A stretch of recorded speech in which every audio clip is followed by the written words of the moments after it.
My parents told me they couldn't afford to take me on vacation, and I believed them, until I saw my sister's kids boarding first class. I didn't say a word. I just watched as they laughed and chatted, all smiles in their matching outfits. A week later, though, those smiles had faded, and something inside me had changed forever. Growing up, I was always the other sibling. Not the golden child, not the one who earned glowing praise at family dinners. I was just there. My sister, Sarah, was the star. The flawless daughter, the adoring wife, the devoted mother of two picture-perfect children. She could do no wrong in my parents' eyes, while I, Daniel, was the quiet one. The reliable one.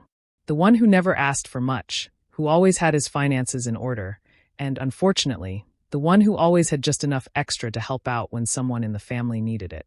It started off small. I had just landed my first job when my mom called. "Danny, sweetheart, can you help with the electricity bill this month? Things are a little tight." I was proud of my new paycheck and happy to help. Then Sarah needed something.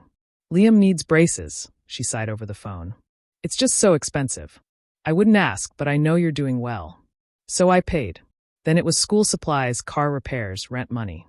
Each time I chipped in, my mother would say with a smile, "You're so lucky, Danny. You don't have all these responsibilities like Sarah does." They called it luck. I called it sacrifice. I kept telling myself it was okay. It was family, after all. And truthfully, I wasn't struggling. I didn't have a spouse or children. I had no crushing debts, no looming expenses. But there was one thing I had always wanted, to travel. For years, I dreamed of seeing the world. I bookmarked destinations, priced flights, followed travel blogs religiously. I imagined myself strolling through cobbled streets in Europe, tasting real Italian espresso, breathing in foreign air. But every time I got close to booking a trip, something would happen. A crisis. A need. A guilt trip. And my savings would vanish again. Eventually, though, I booked that dream trip to Italy. Quietly, without fanfare. I paid for every cent myself, and told no one. It was mine. My small rebellion. My one selfish act. The morning of the flight, I stood in the boarding line for economy class, a mixture of nerves and excitement buzzing in my chest. Then I heard a familiar voice. "Liam, put your backpack down, the seats are huge, you don't need all that stuff." I turned, and there they were, my parents, Sarah, her kids, all in the priority boarding line. First class. Laughing, relaxed, and wearing matching vacation clothes like something out of a travel commercial. For a moment, I was stunned. I tried to rationalize it. Maybe they saved up. Maybe they used miles. Then I heard my mother laugh. "I still feel bad we couldn't take Danny," she said, shaking her head. Sarah rolled her eyes. "Please. He wouldn't have fit in." They laughed. And just like that, something inside me broke. I didn't confront them. I didn't say a word.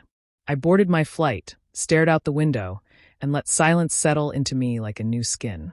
I didn't call to check in. I didn't send postcards. I just let them go. And Italy? It was everything I dreamed of.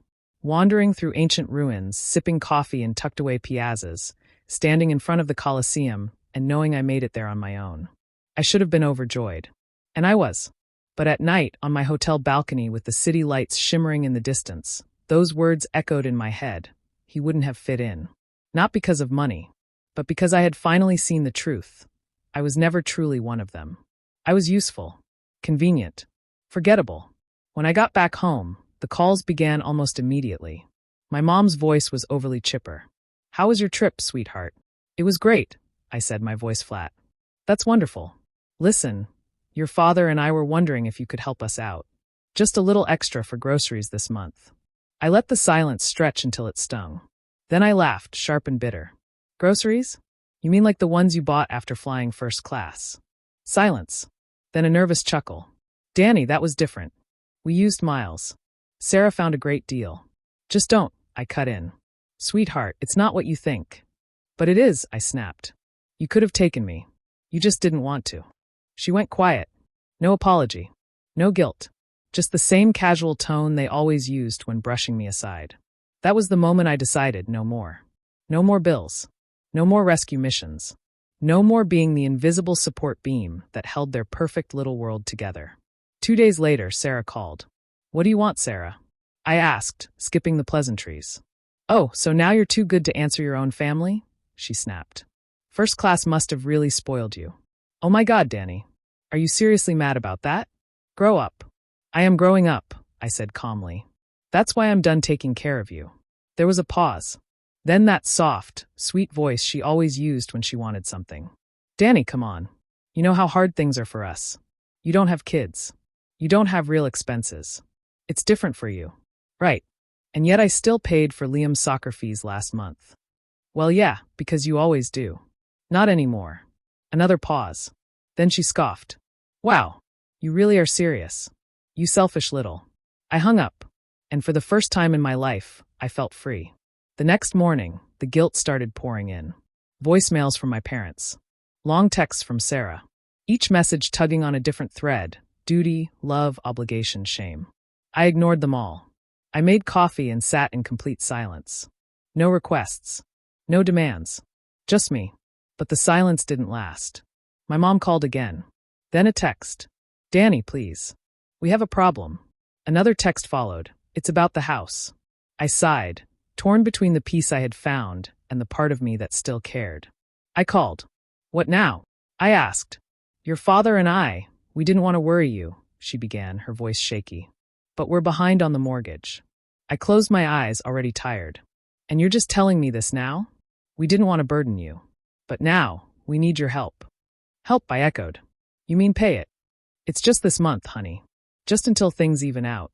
How convenient, I said coldly. You could afford first class, but not your mortgage. That's not fair. You're right, I said. It's not. Danny, we need you. I took a breath. I know, but you'll have to figure it out without me. And I hung up. Days passed. No calls. No messages. The silence, once unfamiliar, now felt like home. But of course it didn't last. On the third day, the knocking came. Sarah. She barged in like she owned the place. What is wrong with you? She snapped. I stayed calm. Excuse me? You know exactly what I'm talking about. Mom's a wreck. Dad's panicking. And I'm stuck cleaning up the mess because you decided to disappear. You mean because I decided to stop fixing everything for you? She rolled her eyes. Oh, come on. You're being dramatic. You're punishing us because you're jealous. I laughed, genuinely amused. Jealous? Yes, Danny. This is about the trip. You're mad we didn't include you. I shook my head. It's not about the trip. It's about years of being invisible. Of being used. Of carrying this family while you all acted like I didn't matter. Unless you needed something. She scoffed. That's not true. Isn't it? I asked. When was the last time you called me just to ask how I was? When did Mom or Dad check in on me just because? Her expression faltered. This isn't about Italy. It's about realizing I was never really part of this family. I was the safety net. And I'm done. She didn't say anything. For once, she had no comeback. And I didn't feel bad. Not even a little. Because for the first time in my life, I wasn't their backup plan. I was finally my own person. And I wasn't going back. I had been the safety net for far too long, and I was done. When I finally said the words out loud, Sarah just stood there, her mouth opening and closing, but no sound came. For the first time, she had nothing to say. No witty comeback, no biting remark. She simply grabbed her purse, her expression somewhere between disbelief and anger. Fine, she snapped, her voice sharp as glass. Do whatever you want. But don't come crawling back when you realize what a mistake you've made. I gave her a calm smile, one that came not from smugness, but from clarity. Don't worry, I said. I won't. She slammed the door behind her, and just like that, she was gone. For the first time in my life, I felt a lightness I had only ever imagined. A door had closed, yes, but it had also freed me. Of course, I knew the peace wouldn't last. My parents weren't the type to accept rejection gracefully. They would come knocking sooner or later, probably masked in concern but driven by the same need they'd always had, for me to fix their problems. And, right on schedule, the next day my phone lit up. Dad, come over for dinner Sunday. We need to talk. I almost laughed out loud. We need to talk was family code for, we need something from you, and you're going to say yes. I had answered that call too many times. Not this time. Me, I'm busy. A minute later, the phone rang. I let it buzz once, twice, before answering out of nothing more than curiosity. What, Daniel? I said, my tone already tired. You're acting childish, my dad said, voice carefully controlled but stern. He was trying reason now. Am I? I leaned back into the couch. Because from where I'm sitting, I'm the only one acting like an adult. There was a pause, then a weary sigh. Son, you're making this harder than it needs to be. We're family. Families don't abandon each other. Abandon? I repeated. You mean like how you left me at the airport without a word? Another silence. That's not fair, he finally said. We didn't mean anything by that. Maybe not, I replied. But you didn't not mean it either. He shifted tactics, as I knew he would. The guilt card. Your mother's been crying about this. She just wants everything to go back to normal. Of course she did. Normal meant me footing the bills while they played the happy family. So do I said. But normal means being used. And I'm done with that. That's not what this is about, he insisted. Then why are you calling now? Why not last week? Or the week before? Why only when you need something? There was no reply. Just silence. I don't know what you want from us, Daniel. Nothing, I said. And that's the point. I hung up. They would get desperate next. I braced myself. And sure enough, a few days later, another text came through, this time from Sarah. Sarah, hope you're happy. Mom and Dad are in trouble because of you. Me, they'll manage. Sarah, no, they won't. They're 2 months behind on the mortgage. The bank's already sending notices. But I guess that doesn't matter to you. Me, didn't seem to matter when you were flying first class. Sarah, oh my God, let it go. That was one time. Me. And that one time was when I finally saw the truth. She didn't respond. The next morning, my mother called. I answered this time. I wanted to hear it myself. Danny, she sniffled, her voice quivering. We're in trouble. I've heard, I said calmly. The bank's threatening to foreclose on the house. I said nothing. Just waited. I know things have been tense, she continued. But we're your parents. Please help us. Just this once. Those words. Just this once. The same ones they had used the very first time they asked for money. And every time after that. No, I said simply. Danny. No, I repeated. You made your choices. Now you live with them. Her sadness quickly turned to rage. You're being selfish. After everything we've done for you, this is how you repay us. Done for me? I let out a bitter laugh. Name one thing you've done for me in the last 5 years that didn't involve asking for money. She went quiet. Nothing. Not a single word. That's what I thought, I said. Good luck, Mom. I hung up. A week passed. Then another. And the updates started coming in not from my family, but from the grapevine. Sarah had finally cracked. She dipped into her savings, money she had never once used when I was around, to bail out our parents. She covered the mortgage, the utilities, even some of the mounting credit card debt. And it was wrecking her life. A friend told me Sarah and her husband were fighting constantly.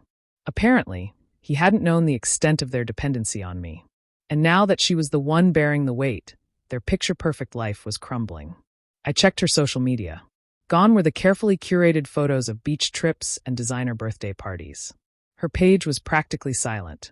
No happy family, no smiling kids, just nothing. Then came a message I didn't expect, from Kelly, one of Sarah's closest friends. Kelly, hey Danny. I don't know if I should be telling you this, but things are bad for them. Really bad. Me, why are you telling me? Kelly, because I know how much you did for them. And now that you've stopped, everything's falling apart. She sent a screenshot from a private group chat Sarah was in. Sarah, Danny is such a fool. He's just watching us suffer like we deserve this. He doesn't care about anyone but himself. Sarah, I had to drain my savings to keep Mom and Dad afloat, and they're still drowning. Mark's furious. He says it's their fault for relying on Danny all these years. Sarah, if Danny doesn't come crawling back soon, I don't know what we're going to do. I laughed out loud. Crawling back? She still thought I was the one who needed them. A week later, I got a call from an unknown number. I answered without thinking.